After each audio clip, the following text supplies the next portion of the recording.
on a vu une jeune fille à un moment donné qui est restée une demi-heure, puis elle était presque en larmes de voir le cube. Puis je lui dis, mais pourquoi, qu'est-ce qui vous arrive? Mais elle dit, j'ai l'impression qu'il est comme prisonnier de quelque chose. Enfin, donc elle avait commencé à attribuer une signification et un sens à un cube qui se déplaçait seulement sur 3 axes.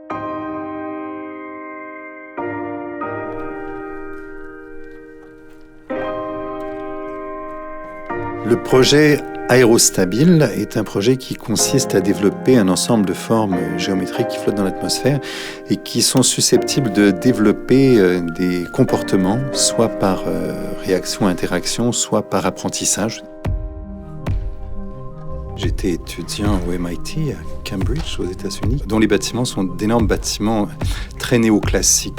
Sur une des entrées, il y a un grand hall. Puis en passant à travers ce hall, je me suis dit vraiment la pesanteur de cette architecture contrastait beaucoup avec le désir, je dirais, mythique et très presque archaïque des architectes de faire les choses comme les plus légères possibles, de soulever la pierre comme si elle ne pesait rien. Et donc à ce moment-là, j'ai imaginé essayer de faire léviter dans l'espace une forme dont tout de la géométrie contredirait l'idée même de voler. C'est un ballon, une enceinte qui est faite dans un vinyle spécial, très imperméable, très étanche à l'hélium, qui est cubique. Et autour de ce ballon, on construit un squelette en fibre de carbone auquel le ballon vient s'attacher. Et ce squelette est fait de poutrelles très légères. Et c'est dans les poutrelles que se trouvent tous les équipements. Donc les moteurs, les ordinateurs, les batteries, les senseurs, tout se trouve dans les poutrelles.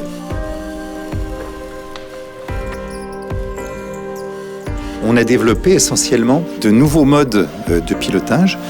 L'un qui utilise un laser fixe qui est au sol, un laser infrarouge en fait, qui est fixé sur une paroi. Et l'autre, c'est par un ensemble de caméras multiples qui sont placées sur le cube. Et donc c'est exactement comme nous, quand on se déplace, on se repère par rapport au mouvement relatif de l'environnement. Et ça, c'est très important pour nous parce que depuis le début, le cube est basé sur des principes bio-inspirés.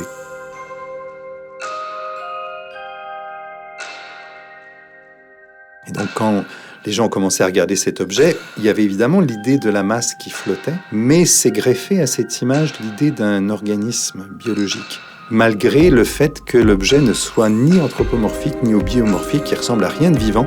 Les gens ont commencé à lui attribuer une personnalité ou une identité, ont commencé à interagir avec. Et là, on s'est dit, là, il y a quelque chose à explorer, parce qu'au-delà de l'architecture, c'est une sorte de personne qu'on a créée. Nicolas Rives, professeur titulaire à l'école de design de l'UQAM.